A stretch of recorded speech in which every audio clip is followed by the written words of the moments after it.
देखो दूधू, मैं कौन हूँ? बूबू।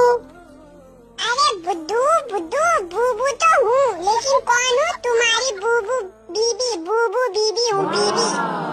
तो जैसा मैं बोलूँगी तुमको वैसा सुनना पड़ेगा, क्योंकि जो बीबी होती है वो होती है घर की लक्ष्मी, ठीक है?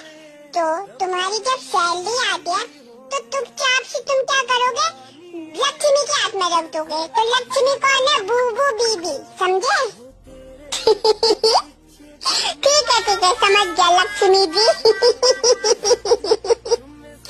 आज मैं तुमको लक्ष्मी कहूँगा बूबू, तुम लक्ष्मी हो, लक्ष्मी।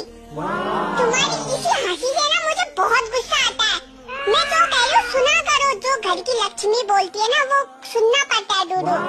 बाप रे बाप, कहीं इसने भी मेरे को ड्रम में बंद कर दिया तो सुनूंगा बूबू, सुनूंगा लक्ष्मी जी, सुनूंगा।